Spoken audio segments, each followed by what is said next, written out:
is the basic philosophy underlying apartheid as a way of life?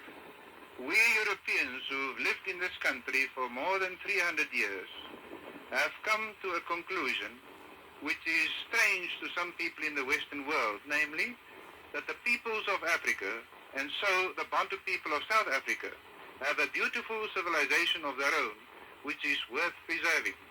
There are many facets of this civilization, for instance, the social warmth of the Bantu peoples, which we Westerners can rightly envy them. Now, we also have a peculiar Western adaptation to Africa. Therefore, we can say that the Bantu peoples are a flower and the Western peoples are a flower, each with a beauty of its own.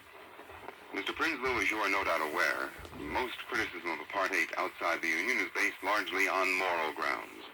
For example, the morality of separate residential areas in the cities of the Union, past laws, lack of voting rights, and so on. How would you reply to this? As far as residential areas are concerned, the practical situation is that until about 10 years ago, there were no residential areas for urban Bantu people. It is only in the last few years that such areas were set aside on a planned basis and developed at a terrific pace, as you can see all around you. This housing scheme, which now houses more than 30,000 urban Bantu who work in Pretoria, was a bare plane a mere 4 years ago. I think that is a complete answer to the so-called immorality of separate residential areas. In the political field, we are creating an outlet in that we are proclaiming Bantu authorities in all the major Bantu areas of the Union. We have already brought into life more than 300 such authorities where Bantu who have the inclination, the training, and the moral courage to start developing their own people can do so with all possible assistance from the government. Is the government convinced that the African wants and accepts apartheid as a development policy? For obvious reasons, many opponents of this policy try to influence the Bantu people in the other direction. And like all new philosophies, like all new policies, we had to put our case to the Bantu people. And I can safely say today that the Bantu people are accepting the policy of self-development, which essentially is apartheid essentially is in an ever-increasing tempo. I feel confident that the Bantu leadership of Africa, rural and urban, will, by the turn of next year, show in a most marked way that they are satisfied that this policy leads to their salvation.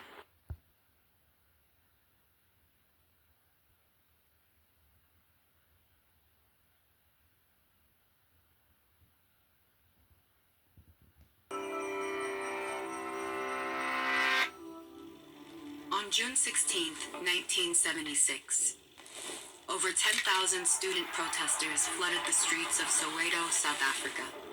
For 28 years, South Africans had been living under apartheid, a strict policy of segregation that barred the country's black majority from skilled, high-paying jobs, quality education, and much more. And in 1974, the government announced schools would be forced to teach many subjects in Afrikaans, a language used primarily by the nation's white, ruling elites. But when protesters rose up to fight this injustice, the government's response was swift. Armed police officers turned their weapons onto the crowd, and over the following days they killed over 150 students, including victims as young as 13. Even before apartheid, South Africa's long history of racial violence had already cost countless black Africans their jobs, homes, and lives. Beginning in the 1600s, first Dutch and later British settlers colonized the nation, displacing local populations from their ancestral lands. Over the following centuries, black Africans were segregated onto so-called native reserves. And by the 20th century, that meant 70% of the population was living on roughly 13% of the country's land. Deprived of their traditional livelihoods and seeking to escape these overpopulated regions, Black Africans began migrating to white-controlled areas. There, they worked for low wages on white-owned farms and mines, alongside the descendants of enslaved and indentured workers from across Africa and Asia. By 1948, this exploited labor force was a primary driver of South Africa's booming economy. But economists argued that continued growth required a stable, educated, and urbanized African labor force. The ruling United Party accepted this logic, but the rival National Party argued such a workforce would threaten the white ruling class, naming their campaign ApartTied, the Afrikaans word for separateness. The National Party won the 1948 elections, and once in power, they began forcibly relocating millions of Africans back to the reserves. Under apartheid, Black workers were considered temporary visitors in white areas. They were restricted to specific zones, and their trade unions received no official recognition. The government also abolished mixed-race universities, outlawed mixed marriages, segregated recreational spaces, and purged the non-white population from the voters' roll. Within Parliament at this time, apartheid only had a small group of outspoken opponents, but outside the government, three political groups were leading a popular resistance against the regime. The Communist Party, which was then legally banned in 1950, their allies in the African National Congress, and later, a splinter group called the Pan-Africanist Congress. Despite some ideological differences, all three groups worked to mobilize the masses against apartheid by non-violent methods. But the National Party wasn't as restrained. On March 21st, 1960, policemen massacred demonstrators at a PAC rally. And within weeks, the ANC and PAC were outlawed. These events radicalized anti-apartheid leaders, and in December of 1961, Nelson Mandela and other ANC and Communist Party activists established the resistance's armed wing. While the conflict grew increasingly violent, the 1960s saw consistent economic growth throughout South Africa. The National Party attributed this to the success of apartheid, but it was actually due to further exploitation. Employers were illegally hiring Black laborers for positions affluent white workers didn't want to fill.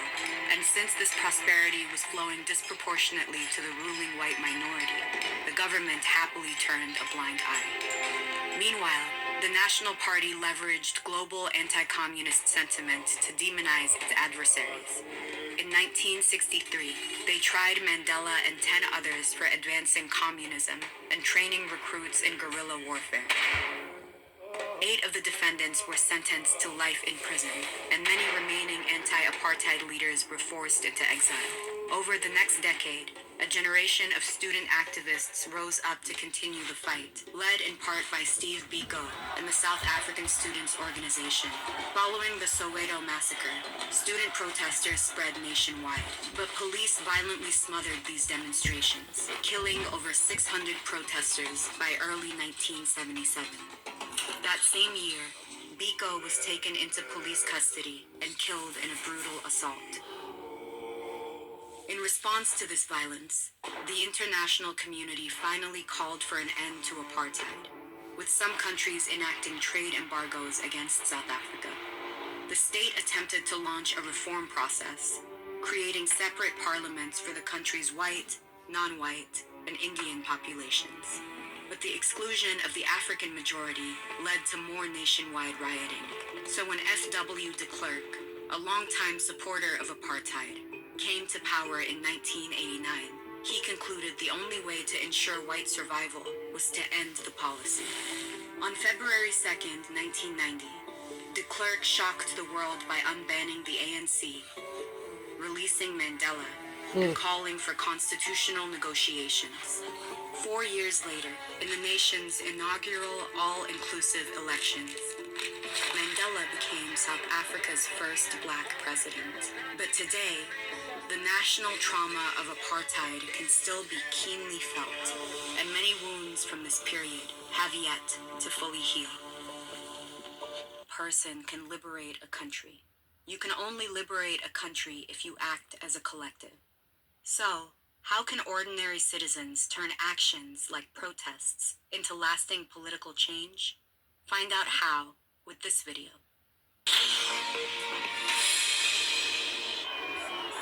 Apartheid in South Africa crumbled after Nelson Mandela walked to freedom. But black people suffered decades of government-backed injustice before it did. Apartheid really began in 1948, but separating black Africans from the white minority had long been a policy aim. Laws made white people officially superior, and the large black majority faced discrimination in every aspect of their lives. Living, doing business or owning land in white areas was banned. There were separate public facilities, transport and schools. Interracial marriage was banned. Many had no right to citizenship and were regarded as aliens in major cities. Instead, they were made citizens of Bantustans, homelands scattered throughout South Africa. But resistance grew. In 1960, a huge peaceful protest against past laws ended in a massacre at Sharpeville. 69 people were killed. The deaths galvanized opposition, radicalizing liberation movements like the ANC. There are many people who feel that it is useless and futile for us to continue talking peace and non-violence. Open conflict erupted in the 1980s, with anti-apartheid activists frequently shot at, beaten or arrested. Mass protests were firmly put down. But little by little, the apartheid establishment crumbled. After gradual reform, Nelson Mandela, in prison since not long after Sharpeville, was set free in 1990. 4 years later, he was elected as South Africa's first black president. Apartheid had ended. These two holes visible in the torso. Lying on the floor, two spent cartridges, which was fired by Mr. van Schoor.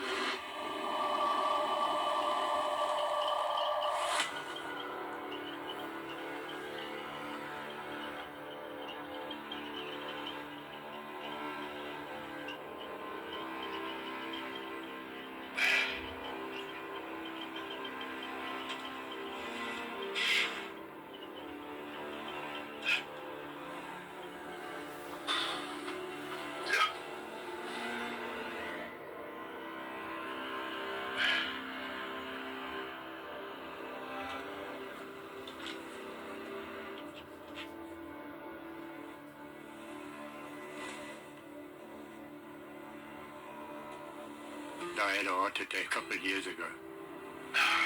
And unfortunately, I picked up problems with my legs. For the left one, they gave me an epidural, but you only numbed from the hips down.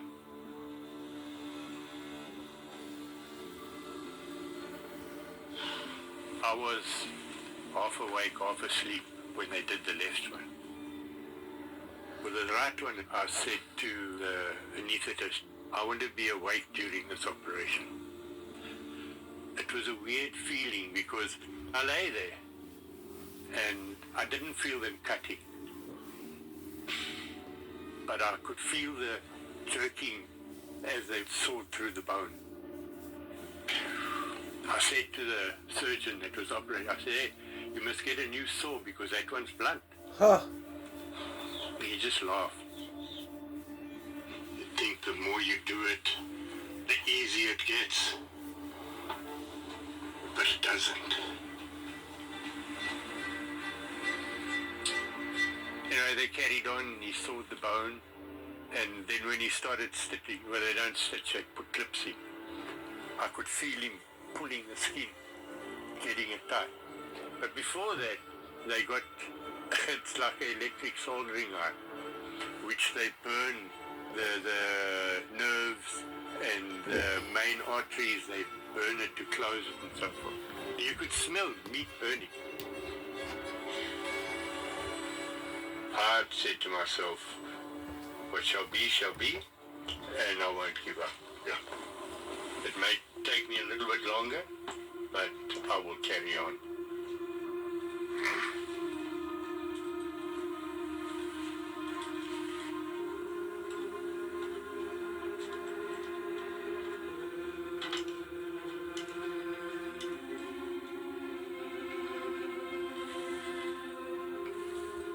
I don't have sleepless nights.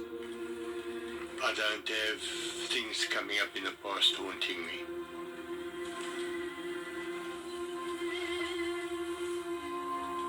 Louis van Schoor is a negative figure. He's brutal, he's cruel, he's merciless, serial killer. But I was a crime fighter, and if you're successful, then you're going to be called monsters and serial killer and whatever you want to, which I don't agree with. Look, I've got nothing against the opposite race. All the people that I shot were blacks. That's not because of race. It was because of crime. I used a semi-automatic 9mm pistol. I used maximum force. They were justifiable homicide. And that's the bottom line.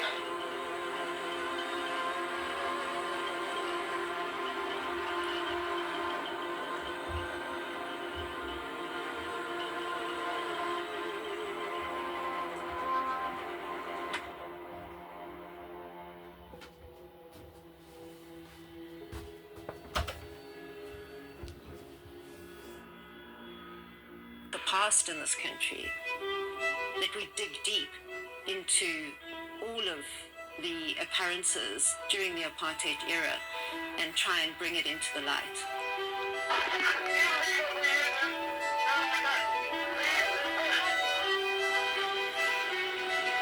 Apartheid means separation, being separate. White, blacks were all separated. But ultimately, the losers were black people. Pushed into areas through forced removals, kilometers and kilometers and kilometers away from any kind of economic hub where they might have any hope of finding a job. And the winners were white people who benefited massively from this entire policy, which was set up to dispossess black people.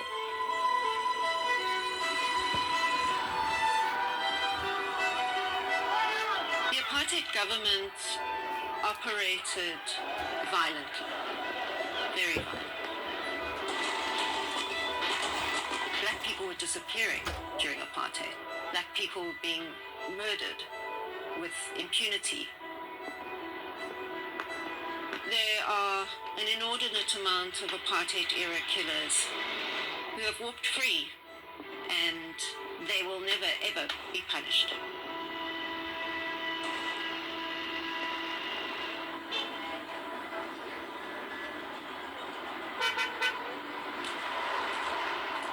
I've been working on the Van Schoor case for more than 20 years. He certainly is one of the most prolific killers in South Africa to this day. And I have been looking for evidence of more shootings and killings because the rumor was that Van Schoor had shot over 100 black men and boys. Hi. We're trying to look for the location of a place where a murder took place. So we're trying to see if there's a wall like this. This could be it. I don't know, you can ask their manager, I'm not sure. Okay, where's the manager? Did you hear about this at all? I mean, did you know that there'd been a killing on the road, or? I heard about Louis van Schoor, but I've never ever sort of went into the deep details about it. Yeah. It was a bit of a hunting ground of his. Hot spot, he would call it. So this the image that you showed me, there it is right there. Oh, okay. That's the exact spot. It's literally identical. Wow, thank you. I would never have got in here otherwise. It's stuff you see on TV. You know, when you see it in real life, it's like, gee, I know this place. Gives you goosebumps, doesn't it? That someone so prolific was, yeah. 39-year-old Sabrand Louis van Schoor has been found guilty in the East London Supreme Court on 7 counts of murder and 2 of attempted murder. Initially, the accused faced a total of 43 charges, 19 of murder, 21 of attempted murder, and 3 of assault. During the 8-month trial, the state withdrew 11 of the attempted murder charges and dropped all the assault charges.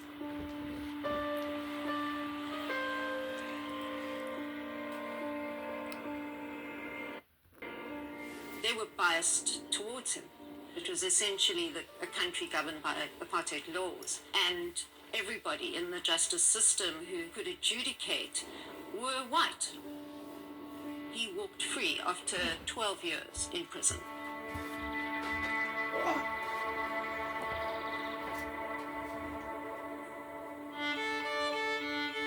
Louis van Schoor was a security guard guarding white-owned businesses.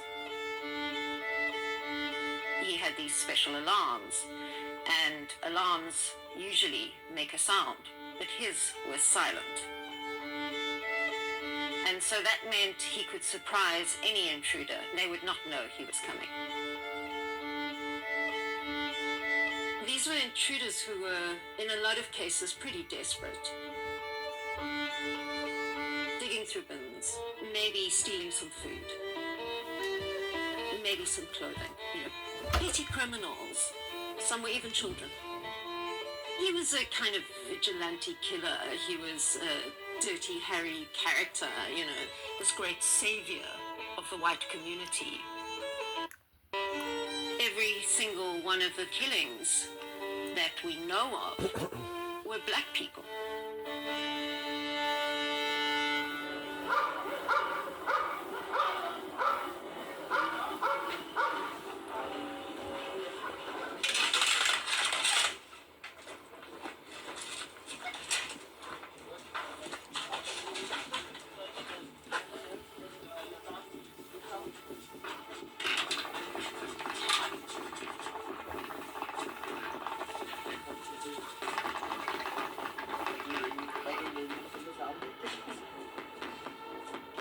My name is Raymond. I'm 41 years old now. My father's name is Edward Sunis. I was 6 years at the time that I lost my father. I don't get that love that a mother and father must give you. This was very hard for me. I was struggling, and I was be a father and a mother to myself.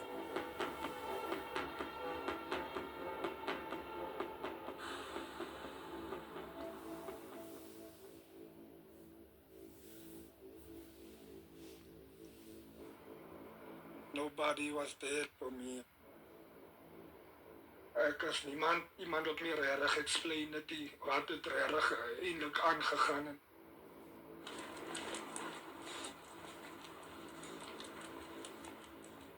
Nadat ons by die koerante gesien het hulle gesê van Schoor het my pa geskiet.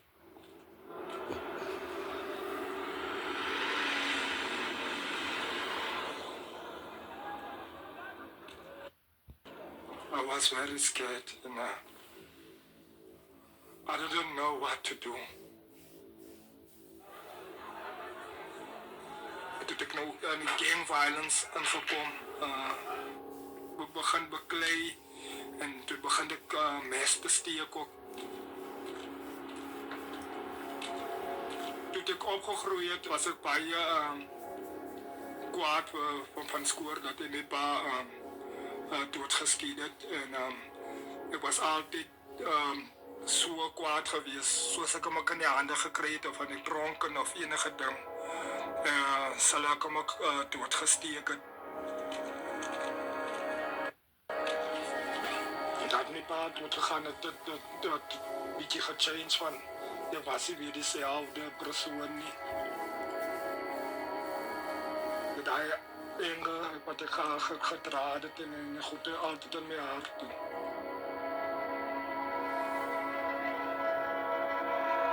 This small country store behind me, with a customary crowd of idlers on the front porch, or stoop, as the South Africans call it, might be found in any small rural American community. But the dirt road that runs parallel to this small country store marks the beginning of a location in the town of Nelspruit, the African location where natives are forced to live. Nelspruit, a small mining town in the northern Transvaal, has for the past week been the focus of the racial tension in South Africa. It started with a protest march by some 400 native women on the police station. The women have long been more militant in their resistance to apartheid laws in South Africa than have been their menfolk. And in Nelspruit this week, the African woman has suddenly become the focal point of resistance to the nationalist government. Nelspruit on the surface, this rainy, humid day, looks as quiet as that scene on that rustic front porch of the store. But in reality, Nelspruit is still tense after a week of trouble. Big trouble and violence, even in South Africa. I asked for permission this morning to go inside the location at Nelspruit and make this film.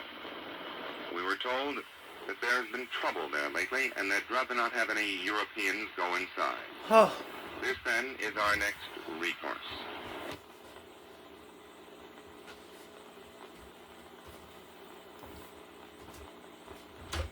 What is behind the firm, continued refusal of African women to accept passes?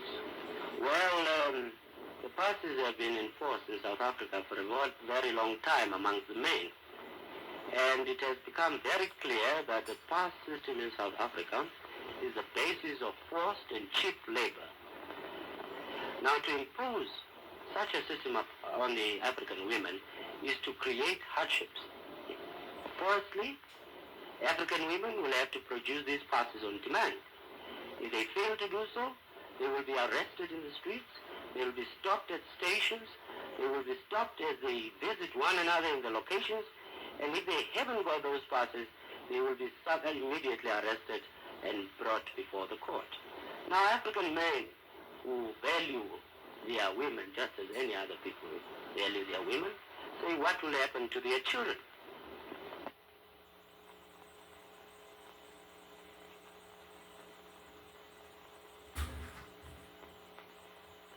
Ladies, why was the Black Sash formed in the first place?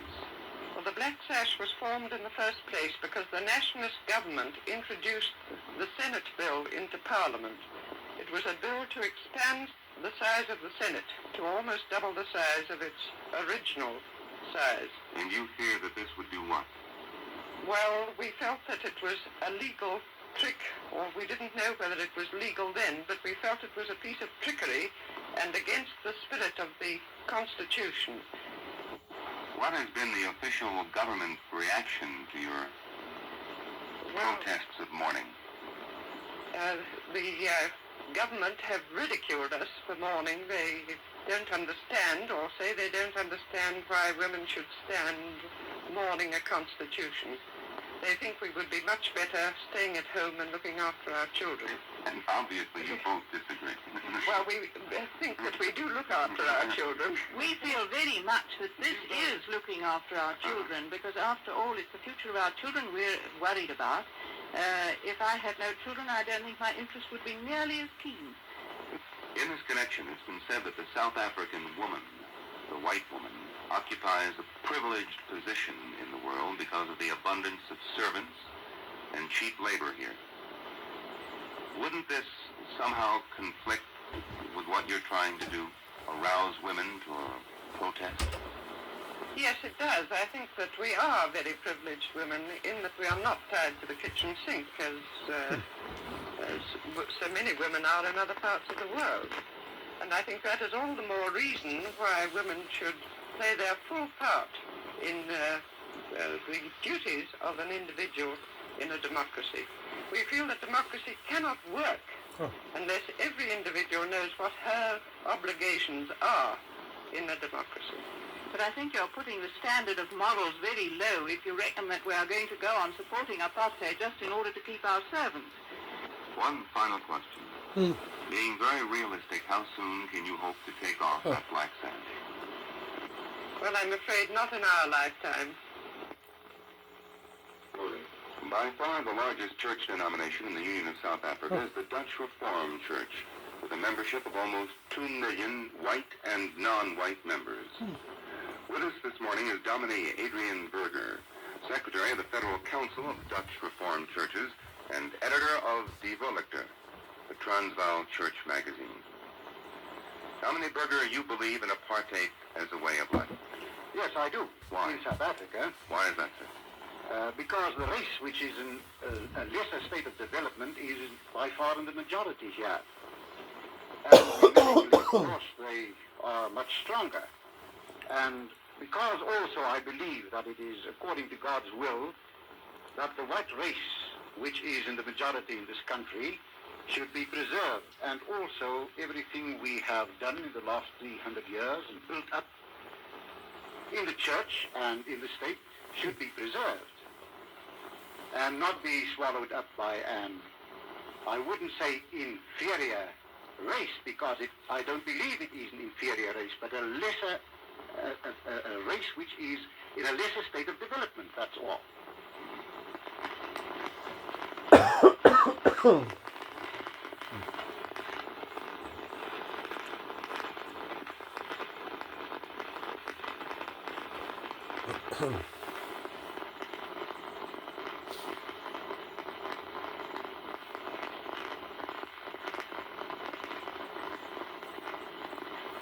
You, sir, have been fighting a fight for a long time that requires, as I see it, a great deal of quiet, sustained courage. Don't you ever have a sense of futility, of uselessness? Well, there come times, of course, when one does feel that you're frustrated in what you're trying to do, and yet, on the other hand, there's a great thrill in it.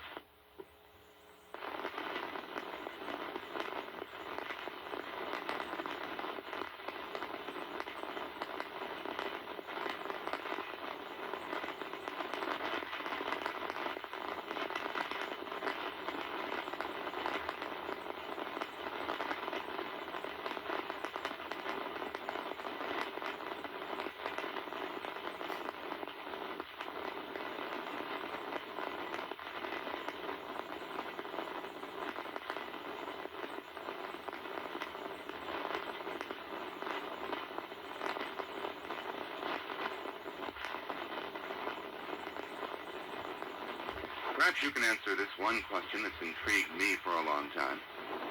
There are, I am sure, devout believers in apartheid who are also devout Christians. Can these two, apartheid and Christianity, in your opinion, be reconciled? I'm quite sure that they cannot. One of the mystifying things to me is how anybody who claims to be a Christian can be a disciple of apartheid. Do you find any conflict between apartheid and Christianity? No, certainly not. As a matter of fact, our Dutch Reformed churches are doing much more for the Christianization of the non-white people in this country than any other Protestant church in this country and anywhere in Africa. We as Christians believe in the development of the non-white people, and we certainly try to develop them as far as possible by building their churches, subsidizing them in their church work, and we are also trying to give them leadership where they want it. And our experience is that these people prefer to be left in their own churches. As a matter of fact, there are 9 different non-white churches belonging to the Dutch Reformed Church amongst the non-white people. And they prefer that. There are instances when we come together on a higher level in conferences and sometimes also in their churches. We often come there as white people to visit them, and there are also instances where we even have communion with them. Can you foresee any eventual end to apartheid in the Dutch Reformed Church? The Dutch Reformed Church does not practice apartheid because we believe that integration is religiously wrong or ethically wrong. Certainly not. In theory, we have nothing against integration. It's only a matter of practical policy in this country. Now, for this moment, if conditions should change, this or any other practical policy could also be changed. But is, you think, between American segregation and South African apartheid? No, I think, well, in one sense, I think it's all part of a world pattern. I think that the white race as a whole find it extremely difficult to realize that they can no longer dominate the whole world. But the thing that encouraged me in America is that in spite of what has happened and is happening, the general trend is in entirely the opposite direction from what is happening in South Africa. Possibility now or in the immediate foreseeable future of large-scale violence in South Africa? No, there are a lot of people who seem to be very fearful that this may happen. But for my part, I'm convinced that all the responsible leadership among the Africans and the Indians is determined at all costs to prevent violence if they can possibly do so. Yes, that the loyalty of the police went to the right wing also, and therefore, extending beyond that scenario, there was a prospect that the de Klerk government could be toppled by the military. Steyn took his men to Bop's military airbase. They were to sleep in the hangars there and get the weapons they needed. The next day, armed, they were to restore order and keep Bop's independence intact.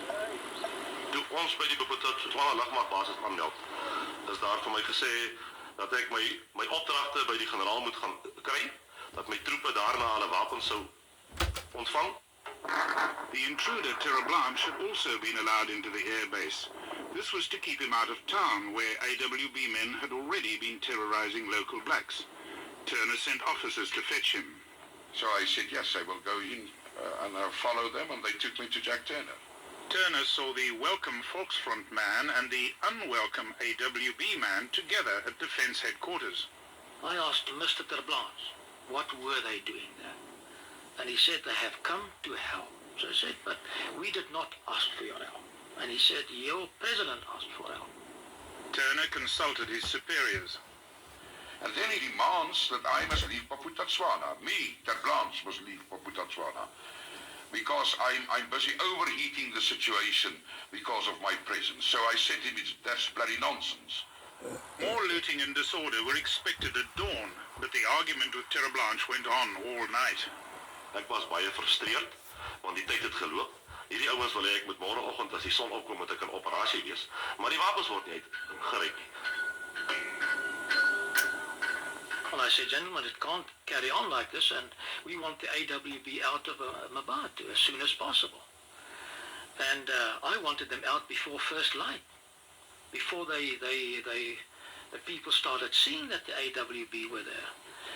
And why I knew there was going to be conflict, because the AWB was seen to be a racist type of organization.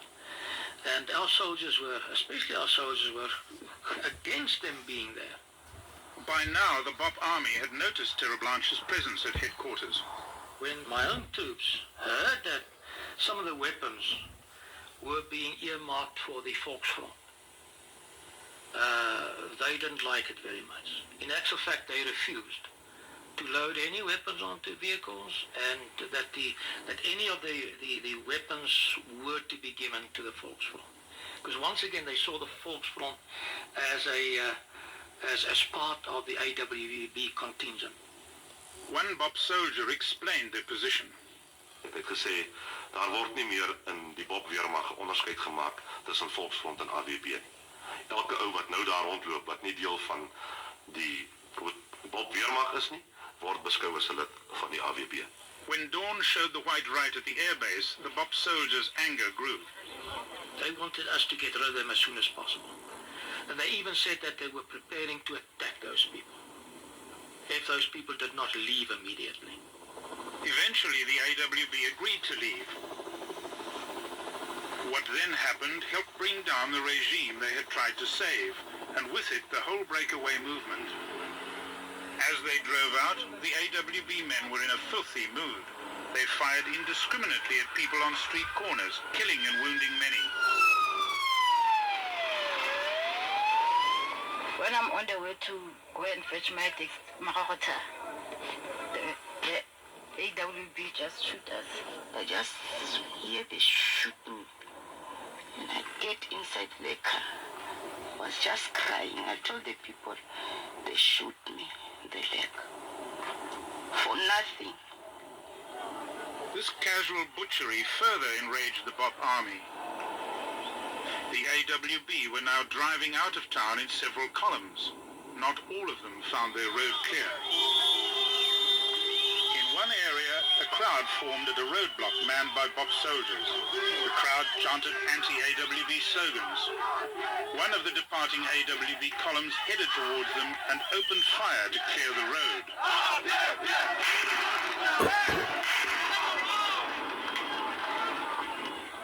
The crowd scattered.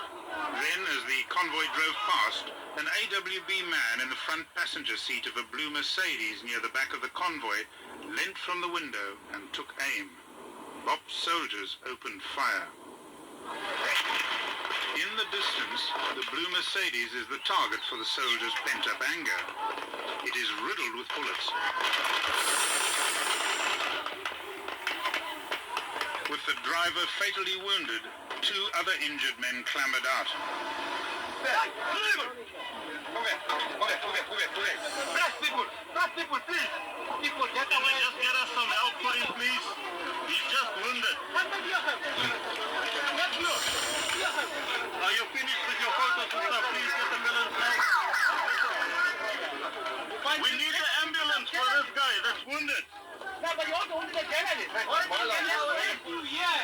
So are you a member of the AWB? Yeah. You're a member of the AWB? Yeah. And there they murdered them. They just murdered them, what you saw on television. Please get me out, please. I'm bleeding. I'm already laying here for 15 minutes, up to 20 minutes. Can you please? No, they've called an ambulance coming. What were you doing here, sir? Suddenly, one of the Bop policemen pumped bullets into the wounded AWB men.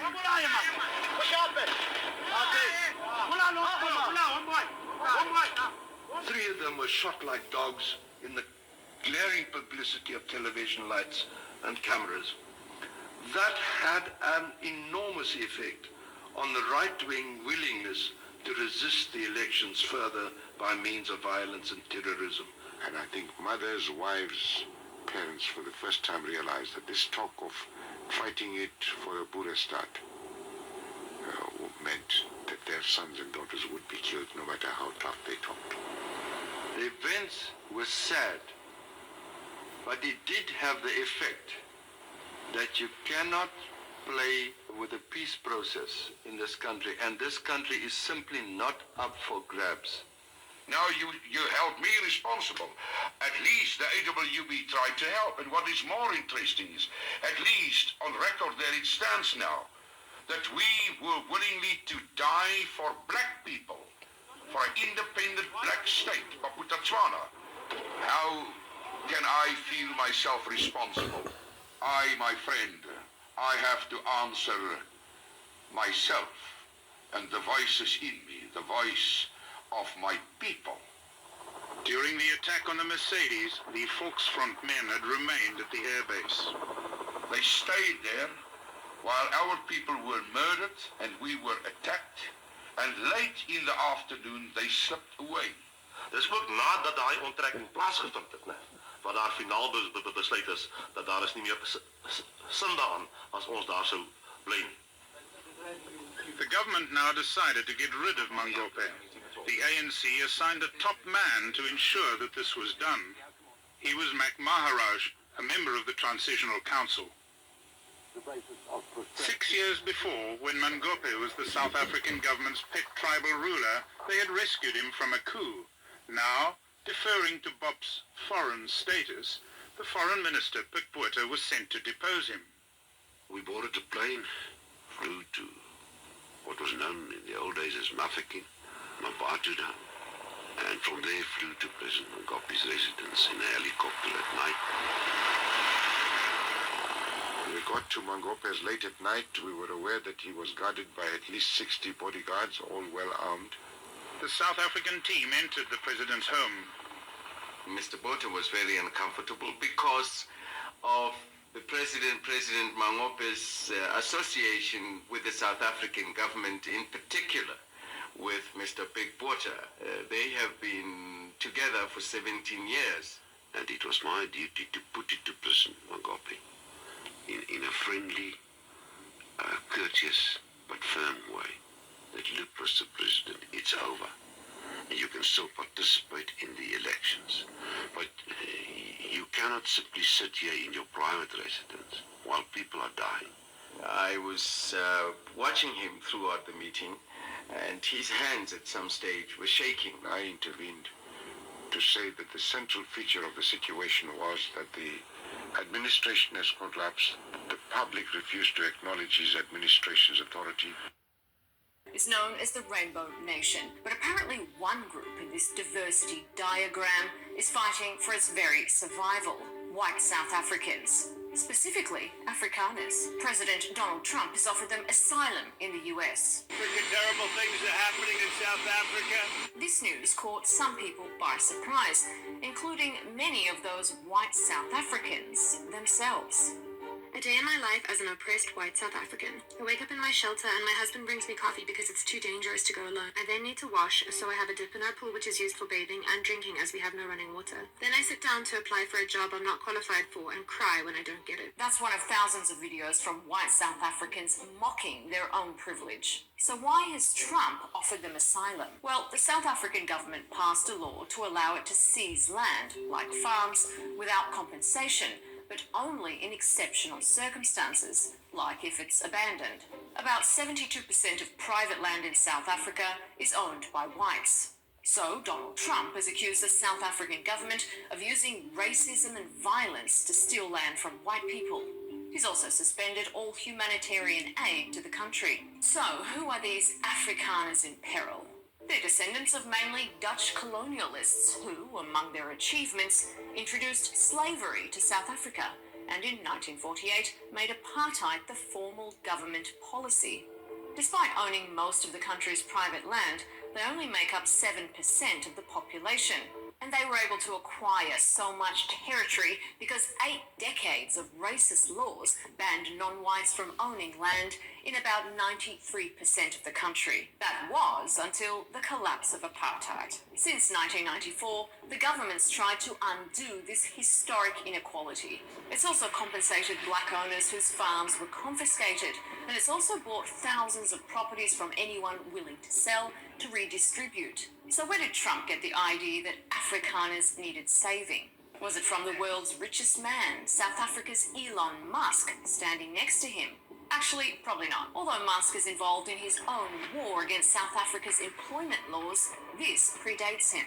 For years, Afrikaner rights groups have lobbied foreign governments for support, saying that black South Africa has a plan to wipe them out. It's also important to note that a leading US civil rights organization describes AfriForum's leaders as white supremacists in suits and ties. So, is anyone going to take up Trump on his refugee offer? Here's more from the internet. USA, USA, USA. Hey, dude. What's up? I'm moving to the USA, bro. Okay, why? Because I just got refugee status, son. And why did you get refugee status? Because I'm white, bro. While most Afrikaners seem to have dismissed the offer, others, like the people at this rally in Pretoria, seem thankful someone has finally noticed their plight. Mr. Trump, thank you so much. And in a country where a black household has only 5% of the average wealth of a white family, you do the math.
is die AWP bereid om die dood tegemoet te gaan.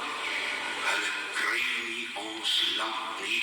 Ons sal die ANC gereed maak met wapengeweld in hierdie land voor hulle.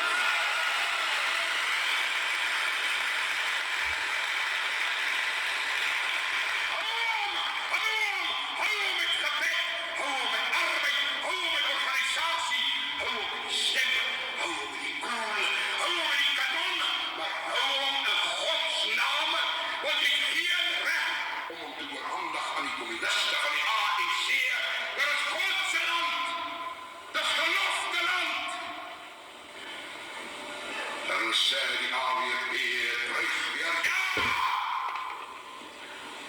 Ek terug julle duidelikste taal. Hou jou pote af van Doris' grond.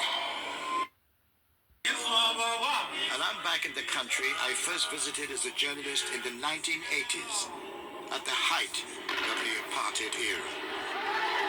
Apartheid was the concept of separate development, a system which excluded the majority of the population, and control was vested in the minority white population. It was seen as rank discrimination against black, colored, and Indian people. So very much more developed than it when I was here last. The first impressions of the country were rather shocking to see in reality, to see signs saying where you can sit and where you can't sit. Of course, I found it particularly piercing emotionally as a black West Indian. That was nice. Hi, John. What did you do this morning? I woke up. Oh, that's great. Well, that's... You wake up, good morning, is a brand new day. Blue skies above is a perfect... To mark what would have been Nelson Mandela's 100th birthday, I've returned to visit places where I saw moments that would change the history of a country. This was Mandela's cell? I want to find out what has happened to the people of this country, and to a nation which has changed beyond recognition. The black person is the biggest consumer. Without black people, a lot of businesses wouldn't exist. We're all battling for food. There's no jobs. So from black and white, there's no jobs. This is just about as dismal and as awful as you could probably get. So is South Africa still a land of inequality and racial division? But they're not black Afrikaners. I'm not saying that they can never be. No, I've never met one. A country blighted by violent crime. Young is probably known as the murder capital of the world. For us, so-called colored people kill each other. It's like killing flies. You were 14 years old when you committed murder. Or is it truly the Rainbow Nation Nelson Mandela hoped it would become? Now I belong. For the first time I can call South Africa my home.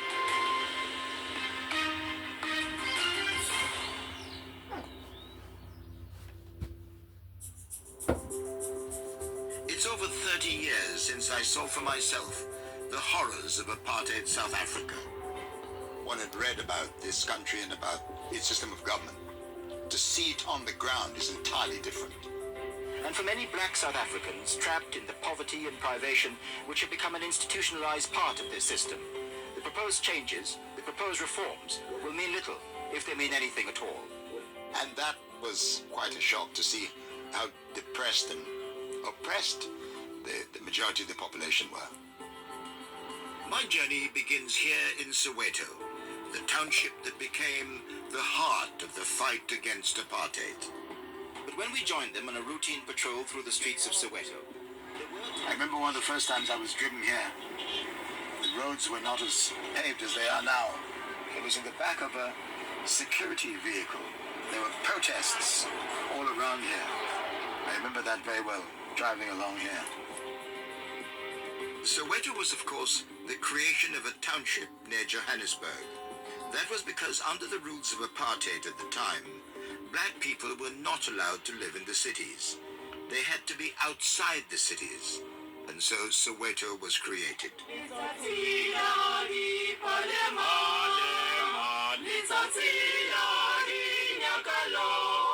But in the process, this place became the crucible of protests and unrest throughout South Africa.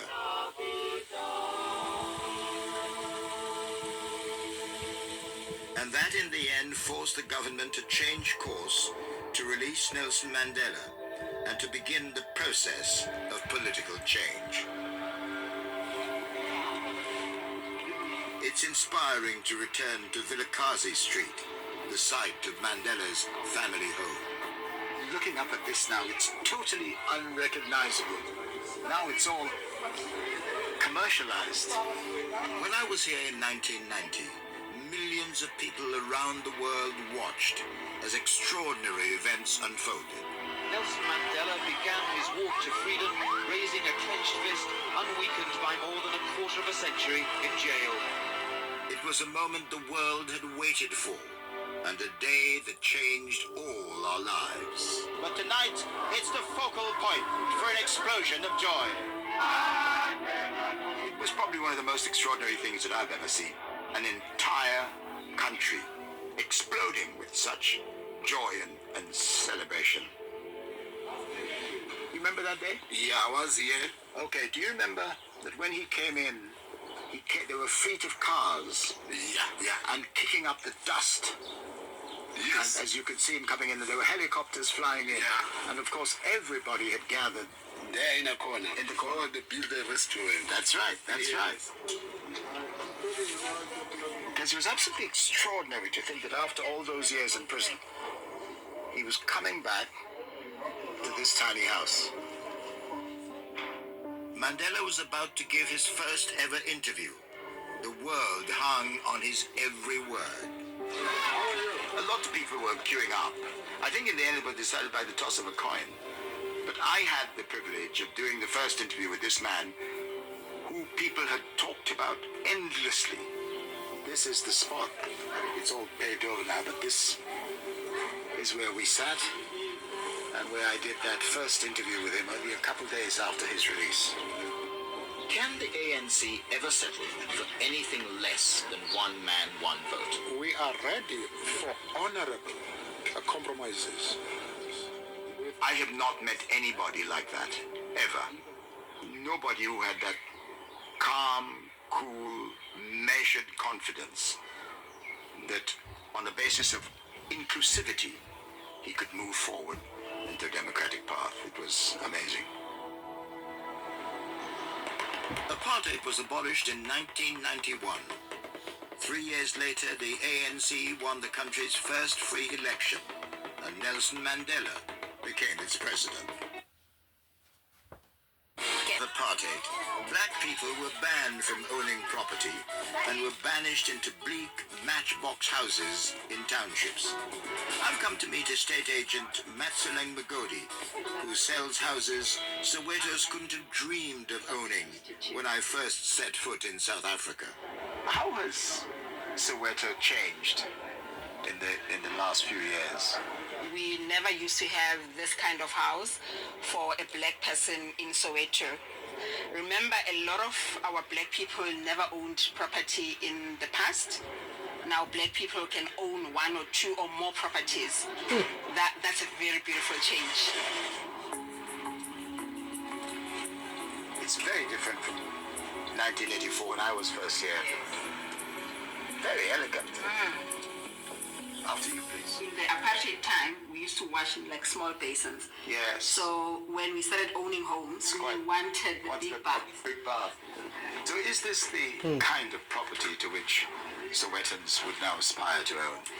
Yes, a lot of people would want to own this kind of house. Soweto now has an emerging black middle class, reaping the benefits of a new democracy. But I wasn't expecting to see houses that would take pride of place on even the richest estates of Cape Town. So this is one of those in Soweto. You don't find a lot of triple-story houses in this area. But even the facade is very unlike anything you've seen. Beautiful, yeah. And this is the lounge or TV room. The white couches are very popular. nowadays they make some kind of statement. So that's the Soweto fashion That's the statement. thing. That's the thing. How much is all this costing? The house right now has been sold for 9 million. 9 million rand. Yes. Over £500,000, I think. And I suppose this is a statement about just how far people's aspirations will take them. Yes. Because this man has built this house himself. You know, he's not an architect. So this man is just an example of showing that a black person has a lot of potential. And that is what a black person needs to be doing today, because the black person is the biggest consumer. Without black people, a lot of businesses wouldn't exist. But some black South Africans have benefited from the years of change. But this by no means applies to everyone. This is Kliptown, one of the oldest residential districts in Soweto, and where the Freedom Charter was written in 1955. Today, 3/4 of its population are unemployed. How long have you lived here?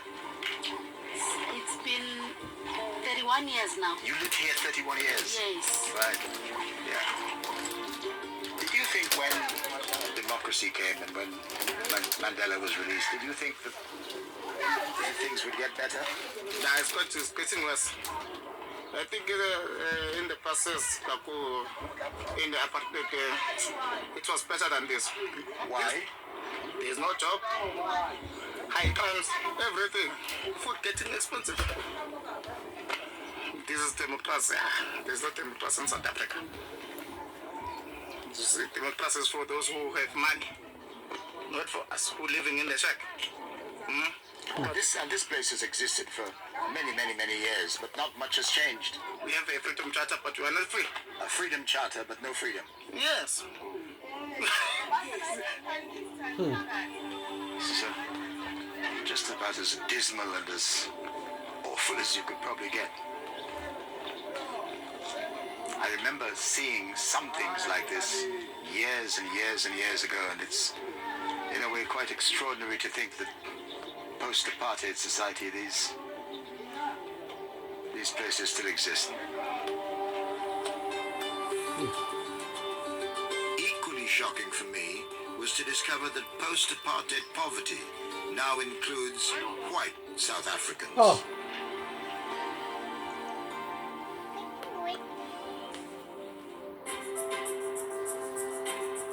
I'm on a return journey to South Africa, a country which has always fascinated me, but one which has not always been too welcoming.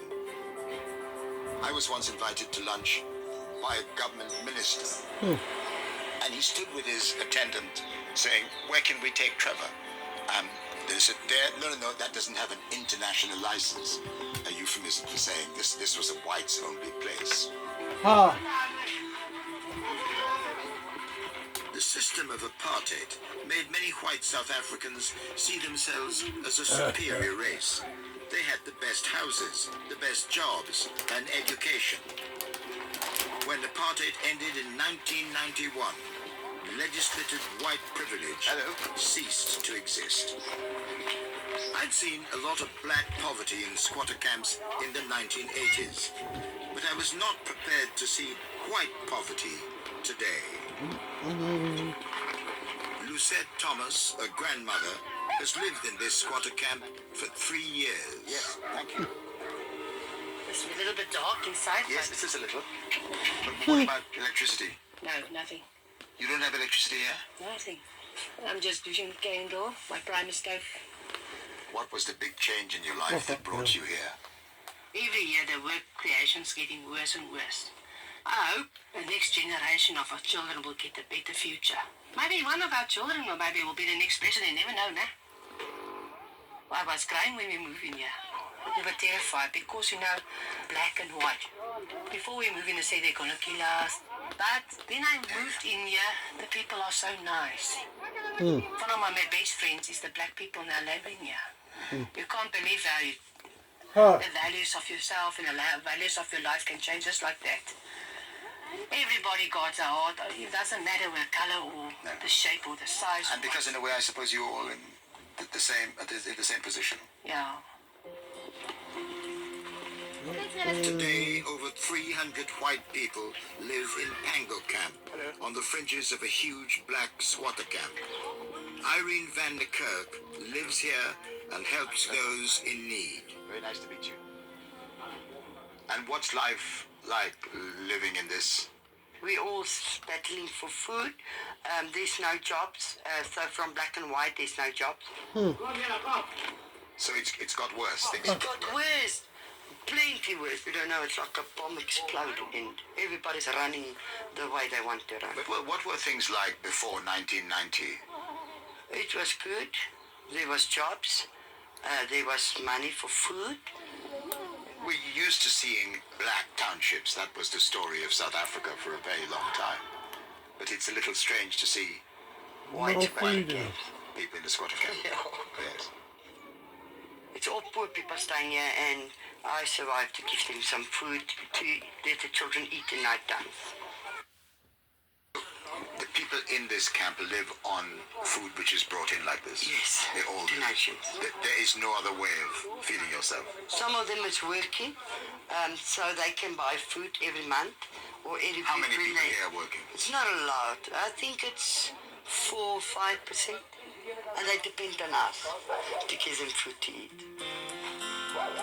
Irene's husband Hugo claims that white people are suffering today because of the oppression meted out under apartheid. You know, the generation that's living today in South Africa, you know, the young ones, they're not even supposed to think about apartheid because that's of the past. Our forefather was in apartheid. Now we have to pay the price for that. But you see, what many people will put to you is what is happening now is a direct consequence of the fact that before and under the apartheid system, you excluded 84% of the population from having any say in the way the place was governed. Yeah, but now we're nearly, 25 years down democracy, and it's still, you know, it's just reverse apartheid now. It's the other way around now. Yes, I see. So now what's going to happen at the end of the day? Yes.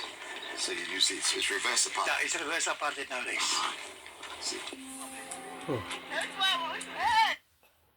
Troops who are withdrawing from the conflicts in the Eastern Democratic Republic of Congo will be back home by this month, according to the country's defense chief. Under the phased withdrawal, which began on April 29th, the South African troops will exit the DRC via Rwanda and Tanzania, from where they will return to South Africa by sea and air.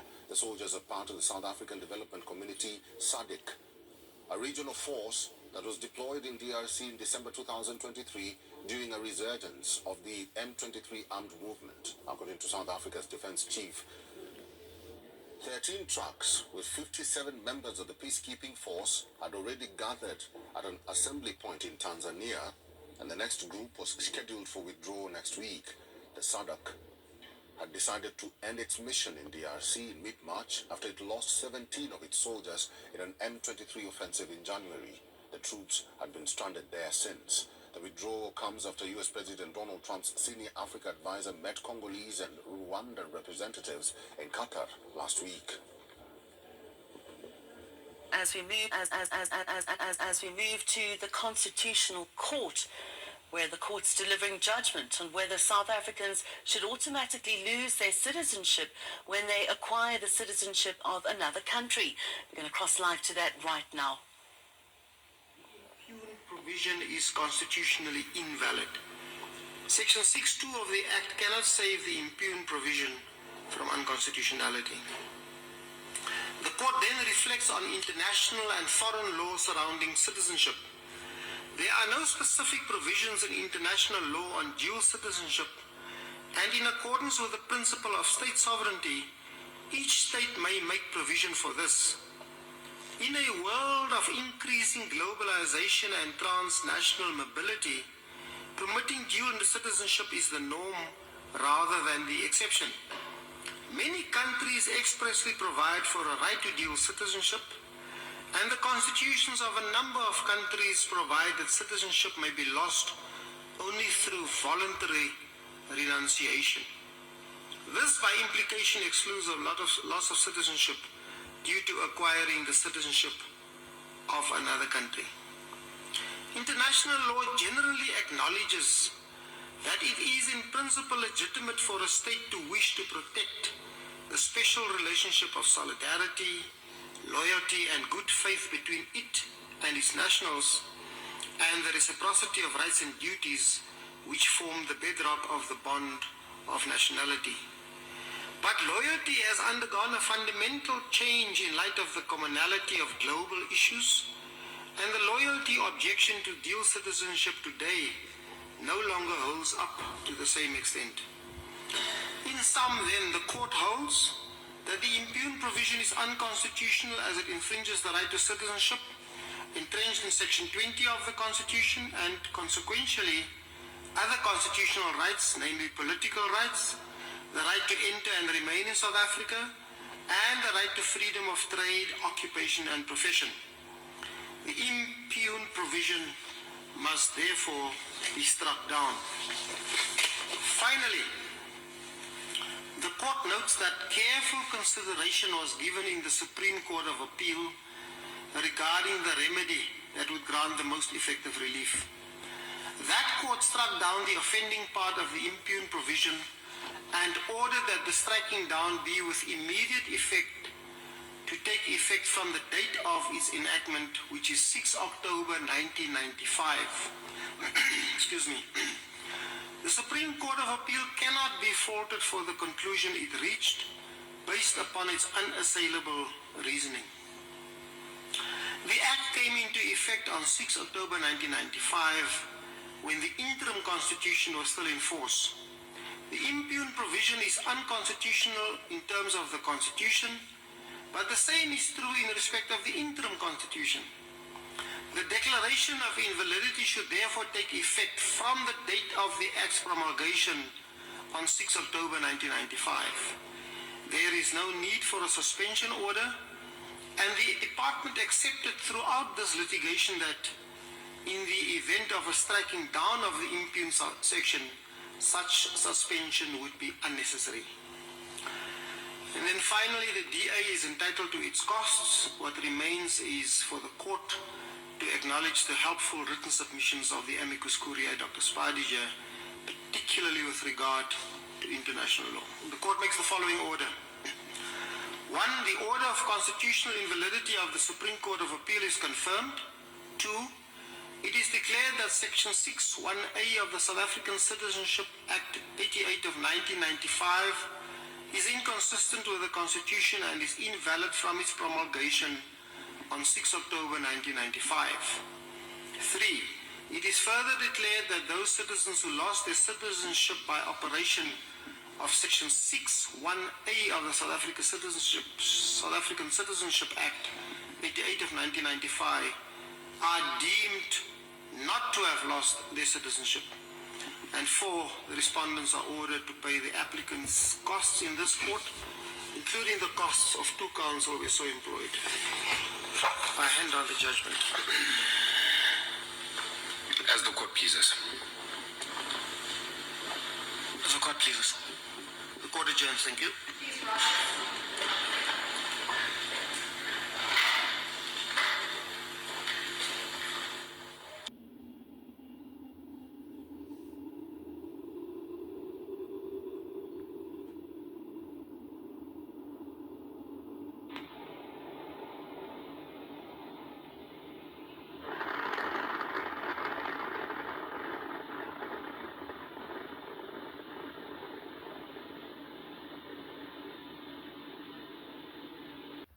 After bomb is dropped, it releases a casing filled with smaller bomblets. As it descends, the casing opens mid-air, dispersing these bomblets over a wide area. Each one is equipped with its own fuse and explosive charge. Upon hitting the ground, most of them detonate, causing multiple explosions over a large radius. But not all of them will go off immediately, leaving a large area of live explosives.